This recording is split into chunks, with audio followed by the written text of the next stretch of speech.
Assalamualaikum warahmatullahi wabarakatuh. Kepada yang terhormat Bapak Ibu dosen penguji ujian kinerja, perkenalkan nama saya Rohani SPDI, mahasiswa PPG Transformasi Kelas 3 Kementerian Agama tahun 2025 di LPPK Universitas Islam Negeri AM Sangaji Ambon dengan NIM 25031000127. Pada hari ini tanggal 9 Oktober 2025 saya akan melaksanakan ujian kinerja di kelas 11 SMA Negeri 11 Buru, Kabupaten Buru, Provinsi Maluku pada mata pelajaran Pendidikan Agama Islam dan Budi Pekerti dengan materi Ketentuan Pernikahan dalam Islam. Terima kasih atas perhatiannya. Selamat menyaksikan. Wassalamualaikum warahmatullahi wabarakatuh. Assalamualaikum warahmatullahi wabarakatuh. Waalaikumsalam warahmatullahi wabarakatuh. Ya, sebelum kita memulai pelajaran pada hari ini, alangkah baiknya mari sama-sama kita bacakan surah Al-Ikhlas untuk kebebasan yang kita pelajari untuk menjual di depan.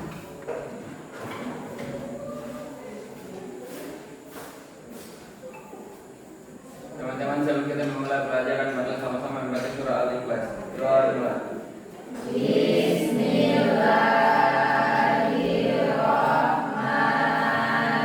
Bismillahirrahmanirrahim. Qul huwallahu ahad, Allahus samad, lam yalid wa lam yulad, wa lam yakul lahu kufuwan ahad.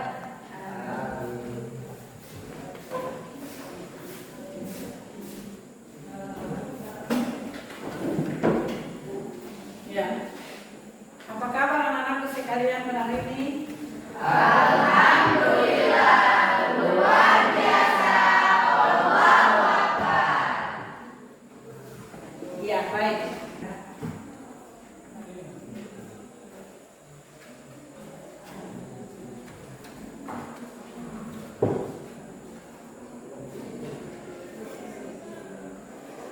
Fikri hadir. Resi Hadir Bu. Fadila Sombalatu hadir Bu. Irelva Wabula hadir Bu. Naila hadir Bu. Afan Hadir Bu. Hamdan Agung Hadir Bu. Jamiko Hadir Bu. Imel Flores hadir Bu. Ridho Rukua Hadir. Novi Rukua Hadir Bu. Indrianti Hadir. Puspa Laitupa Hadir Bu. Delvi Hadir. Sarwana Nasbaik hadir Bu. Dahlan Hadir Bu. Diva Mahathir hadir Bu. Ya.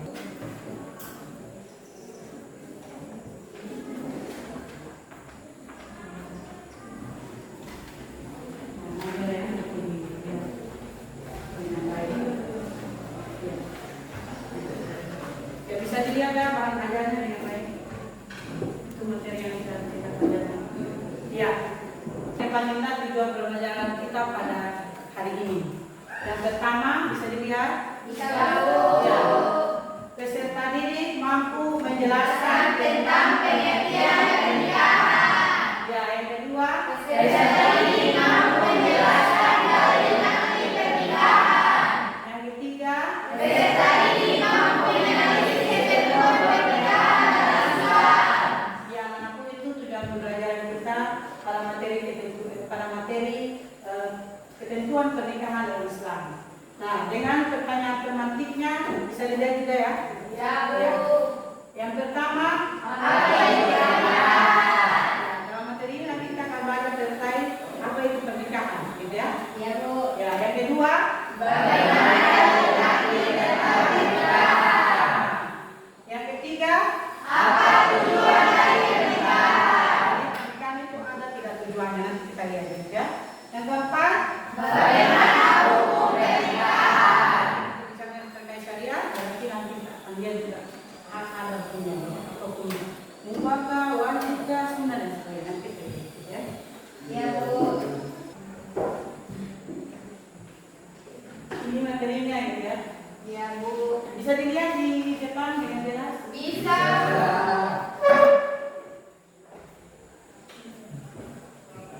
Semuanya bisa dilihat ya.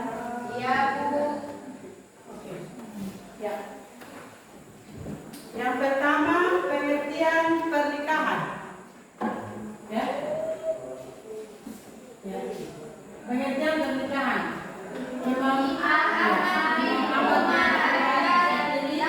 dalam kitab Al-Qur'an Al-Masih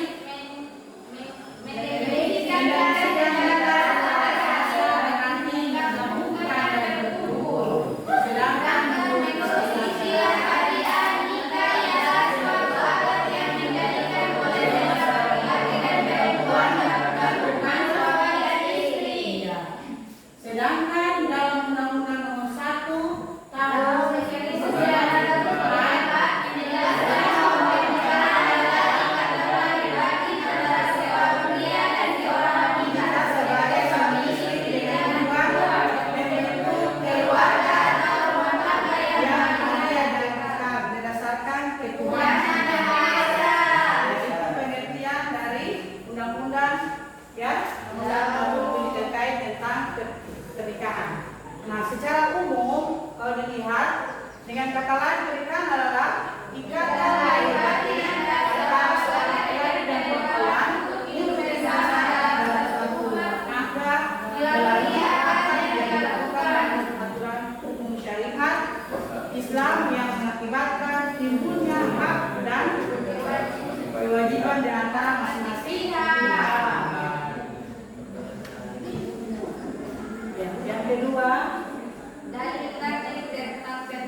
21 ya. Ini dari Madinah. Bismillahirrahmanirrahim. Wa min ayatihi an khalaqalakum min anfusikum azwajan litaskunu ilaiha wa ja'ala bainakum mawaddah wa rahmah inna fi dzalika laayatin liqaumin yatafakkarun. Ya. Yang artinya dari antara tanda-tanda kekuasaannya ialah Dia menciptakan untukmu istri-istri dari jenismu sendiri supaya kamu cenderung dan merasa tenteram kepadanya, ya. Dan dijadikannya di antara rasa kasih dan sayang. Sesungguhnya yang demikian itu benar-benar terdapat tanda-tanda bagi kamu yang berpikir, ya. Jadi dari Quran surah Ar-Rum ini gitu ya, Allah menjelaskan bahwa orang yang menikah itu akan mendapatkan ketentraman, ya, ketenangan gitu ya. Jadi memang menikah itu harus dan wajib. Ya, Bu, ini datanya ya.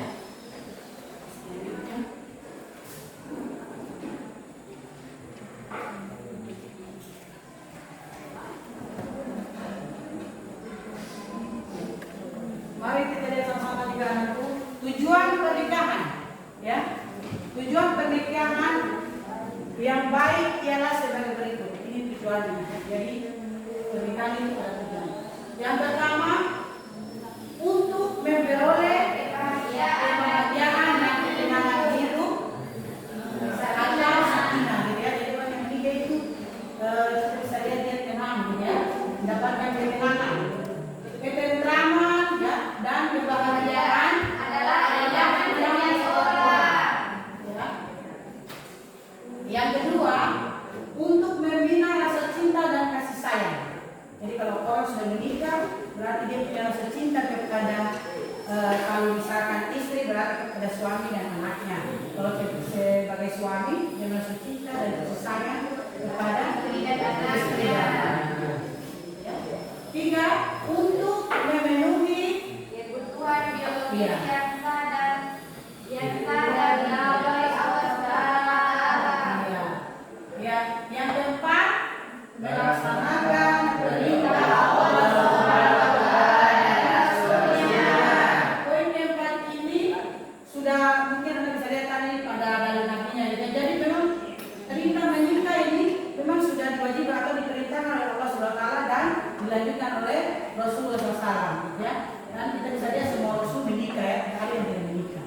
Jadi memang menikah itu wajib atau memang perintah itu dan wajib. Ya, yang kelima untuk memperoleh keturunan yang sah. Ya. Yang kemudian hukum pernikahan. Hukum asal pernikahan, ya, hukum asal pernikahan adalah mubah atau boleh. Ya. Hukum ini dapat berubah disebabkan pada keadaan tertentu. Jadi ada beberapa hukum ini yang kita lihat gitu. Dia akan berubah pada kondisi-kondisi tertentu atau keadaan-keadaan tertentu. Yang pertama, jika hukum pernikahan itu sunnah, ya, maka menikah ditujukan untuk orang yang sudah mampu dari segi lahir dan batin. Ya, untuk menikah namun masih sanggup mengendalikan dirinya dari godaan yang menjurus kepada perzinahan. Jadi kalau hal yang seperti ini hukumnya sunnah bagi orang yang merasakan hal seperti ini, ya.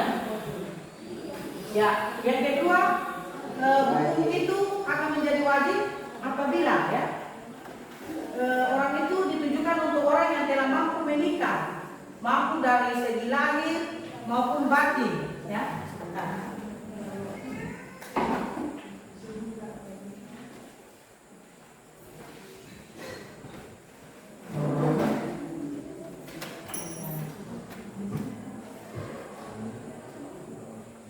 Ya, diulang sekali lagi ya. Jadi hukumnya menjadi wajib ketika orang yang telah mampu menikah, mampu dari segi lahir maupun batin. Sedangkan apabila seorang tersebut tidak menikah, dia akan terjerumus ke dalam perzinahan. Jadi akan menjadi wajib ketika orang itu merasa bahwa saya menikah daripada terjerumus ke hal-hal yang namanya zina. Jadi memang menikah itu melindungi kita dari hal-hal untuk dosa atau dosa besar yaitu zina gitu ya. Kalau sudah terasa cukup berarti dikatakan wajib untuk menikah. Jadi kalau yang belum mungkin tidak boleh kita harus dirasa. Ya. Yang ketiga hukumnya akan menjadi mubah gitu ya. Bagaimana itu? Apabila faktor-faktor yang mengharuskan maupun menghalangi terlaksananya pernikahan tidak ada pada diri seseorang tersebut. Jadi faktor-faktor yang kerap itu tadi misalnya ada pada diri orang tersebut atau si laki-laki tersebut, ya, maka akan menjadi mubah hukum pernikahan itu.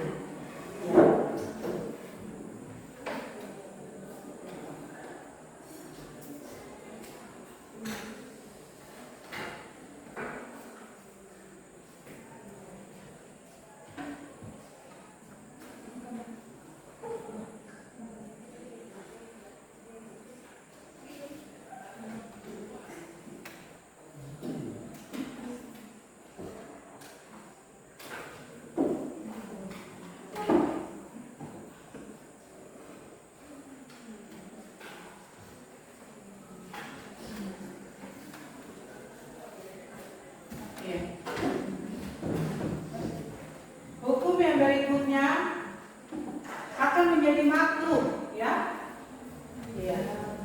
Hukum menikah menjadi makruh apabila orang yang akan melakukan pernikahan telah memiliki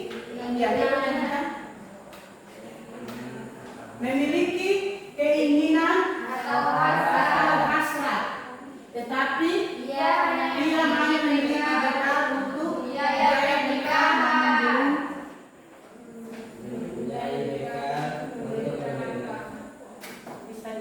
Bisa Bu.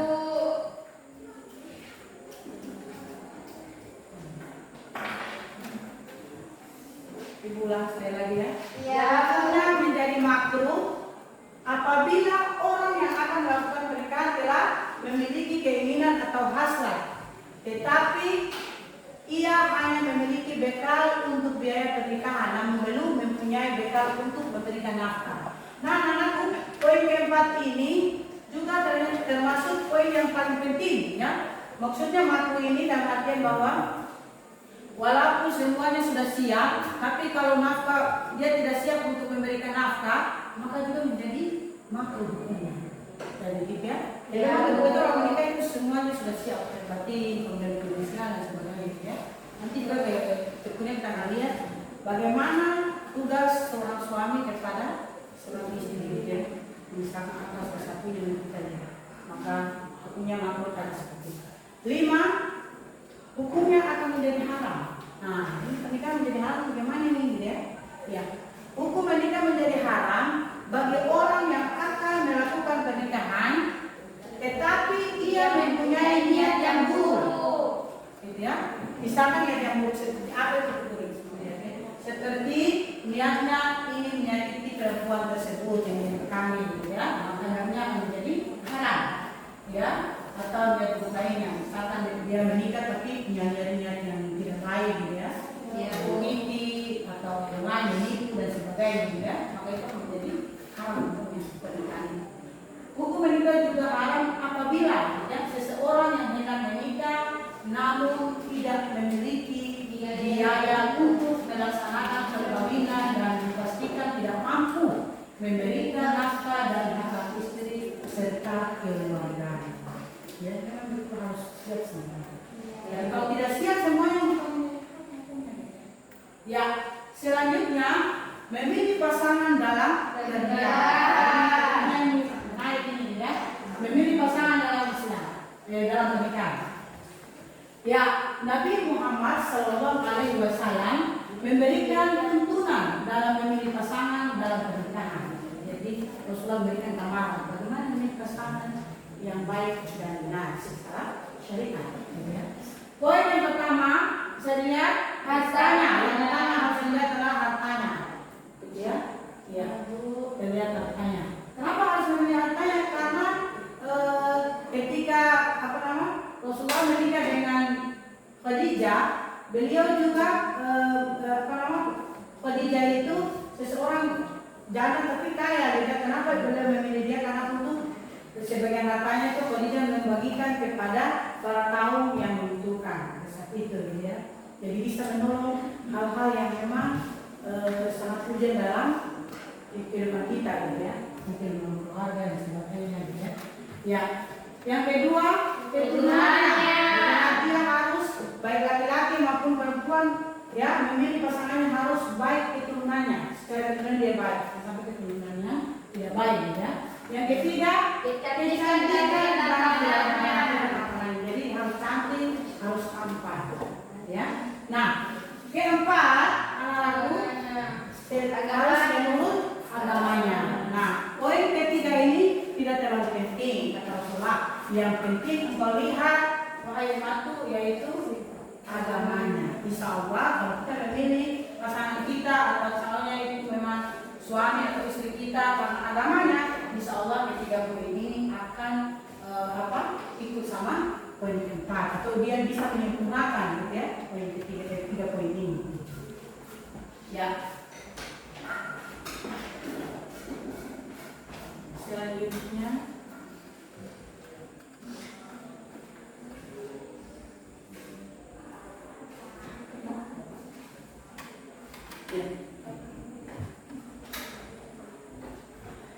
ketentuan pernikahan.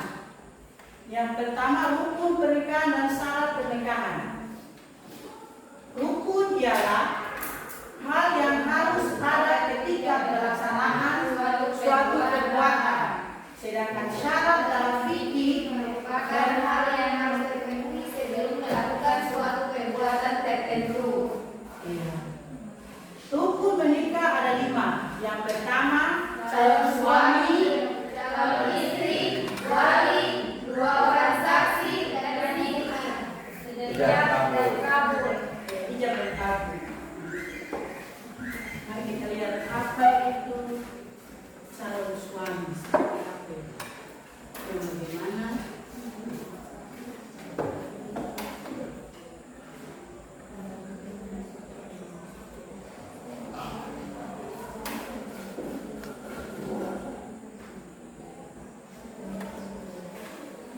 Iya. Rukun ya, yang pertama calon suami. Ya, dan calon suami ini ada beberapa syarat juga yang harus kita lihat ya. Iya, Bu. Yang pertama calon suami benar-benar laki-laki. Ya, kejadian sekarang ini dia jadi harus teliti baik-baik. Ya. Kejadian media sosial banyak kita punya tangan dan kita lihat ya, karena kita tidak meneliti dengan baik ya, jangan sampai dibilang itu tidak apa, jadi harus meneliti dengan baik. Dia laki-laki betul, dia perempuan berjenis kelamin perempuan betul. Ya, masalah dari sana lagi dan perempuan. Ya, lanjut. Calon suami bukanlah orang yang baik bagi calon istri. Baik karena merasa sesuai atau karena ikatan pernikahan. Dilarang ya, tidak boleh. Laki-laki apa maksudnya? Calonnya itu benar-benar bukan saudara susunya atau bukan mahamnya yang memang harus dinikahi. Ya, Bu.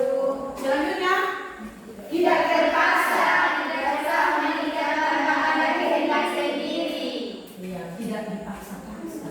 Ya, tidak ada keterpaksaan, memang kemauannya sendiri. Ya. Oke. Yang terakhir, Calon suami diketahui jelas identitasnya setelah diketahui nama desa orangnya.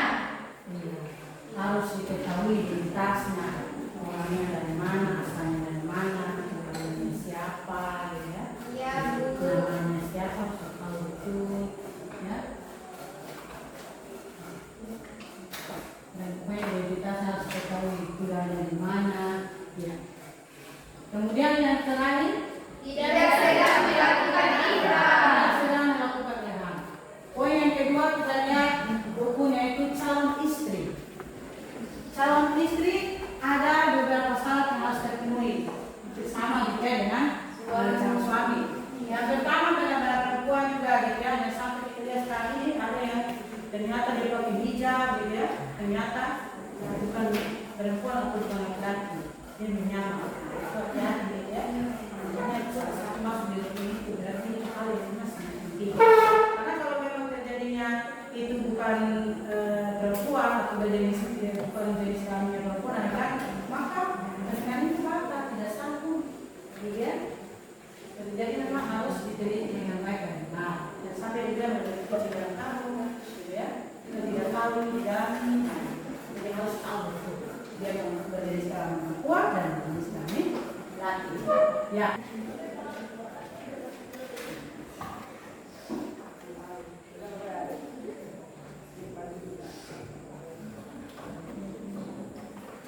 Ya, baik anakku. Ibu akan membagikan KKPD. Sebelumnya ibu akan menunjuk kelompoknya kelompok 1, kelompok 2, dan kelompok 3. Ya, Bu.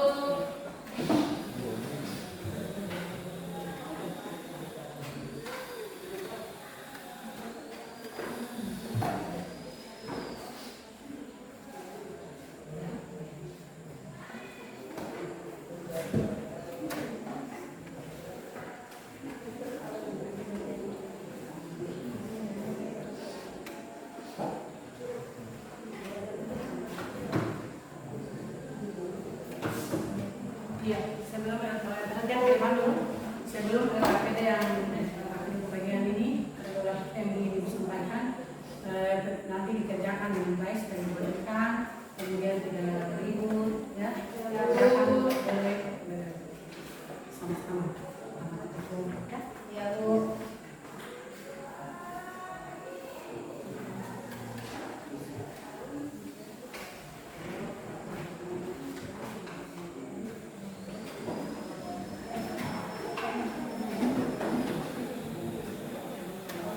Ya, langsung dikerjakan.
Ya, silakan dibacakan.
Assalamualaikum warahmatullahi wabarakatuh. Waalaikumsalam.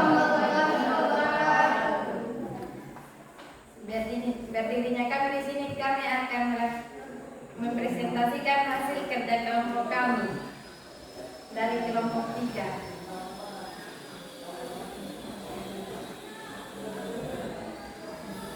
Jelaskan 4 hal yang dapat merusak hubungan pernikahan. 1. Gila. Suami bersumpah tidak akan mencampuri istrinya untuk beberapa bulan. 2. Li'an. Sumpah seorang laki-laki sebagai peneguhan-teguhan kepada istrinya melakukan zina. 3. Fasad. Pengajuan perceraian dari pihak istri. 4. Nusus. 3. Tidak menunaikan kewajiban sebagai istri. Ya, oke. Itu saja hasil presentasi kami. Wassalamualaikum warahmatullahi wabarakatuh.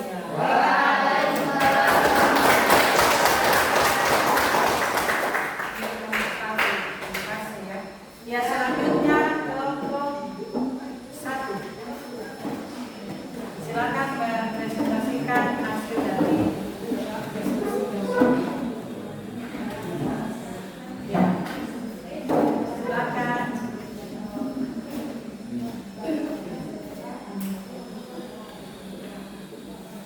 Assalamualaikum warahmatullahi wabarakatuh. Waalaikumsalam. Perkenalkan, nama saya Aisyah, dan ini teman saya Ibu Natia.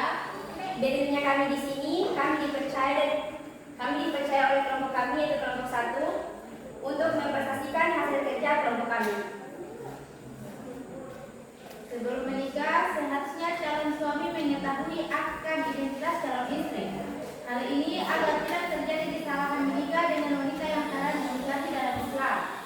Maka, pengetahuan akan wanita yang dilarang dinikahi sangat penting. Sebutkan masing-masing dua wanita haram yang dinikahi oleh sebab ikatan pernikahan, musyawarah, dan sepersusuan raga.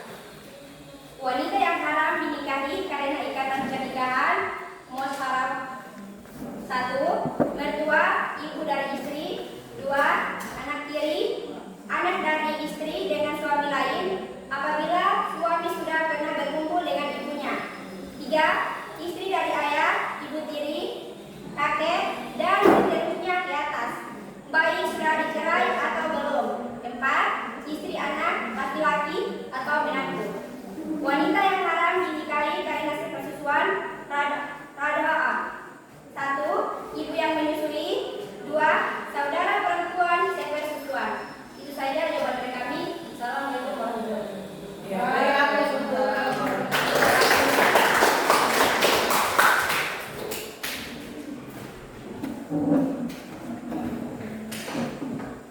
Ya, selanjutnya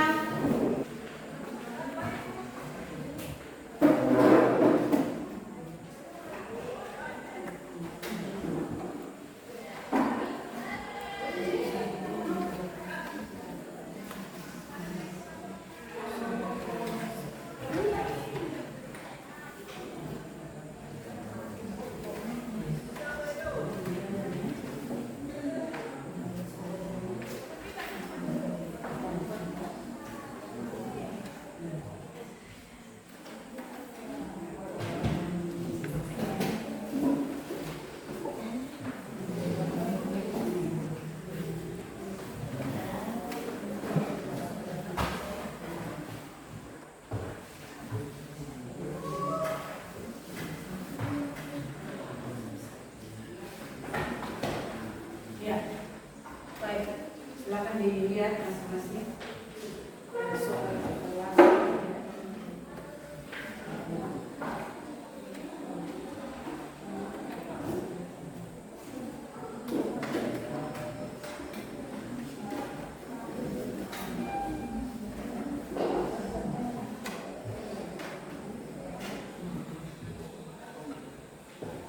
Dia itu mengetes dulu semuanya sudah mas semangat lagi. Jadi mengetes dulu semangatnya dengan tepuk ya. Berdiri semuanya.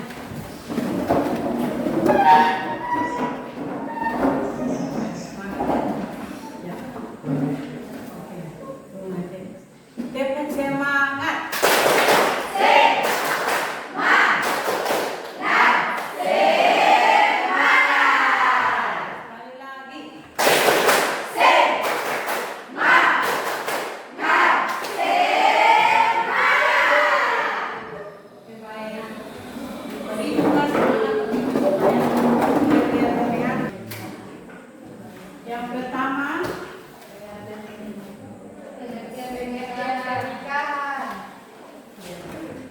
Yang pertama, apa itu pengertian dari pernikahan, gitu ya? Ya, Bu.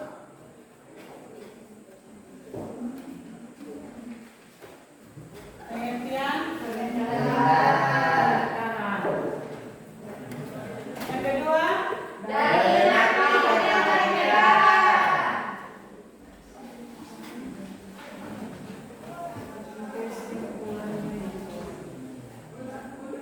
ya, dalil Nabi yang pernikahan.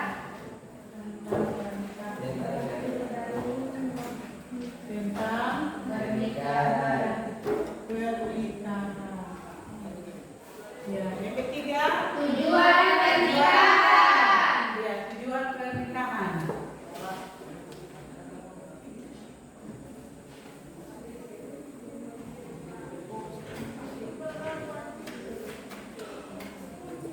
Ya. Yang keempat, Hukum pernikahan. hukum pernikahan. Materi yang akan kita sampaikan atau yang akan kita pelajari pada pertemuan berikutnya tentang adab menggunakan media sosial. Ya, Bu. Pertemuan berikutnya. Pada saat atau ibu menyampaikan materi ini menggunakan media yang bisa gunakan menyenangkan atau tidak? Sangat menyenangkan. Bagaimana dengan penyampaian materinya? Anda senang?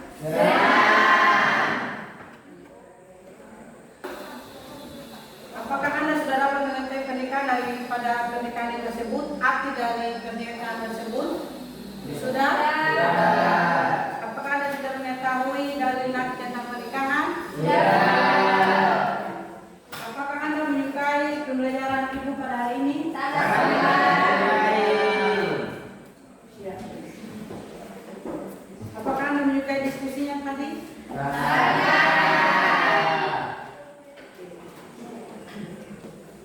Ya, dengan mengakhirnya pelajaran kita pada hari ini, hasil atau pesan yang ingin disampaikan adalah berjalan dengan media biar menjadi orang yang sukses. Dan materi yang ingin disampaikan tadi kurang lebih boleh dilihat kembali, ya, materinya tetap dipahami dengan baik.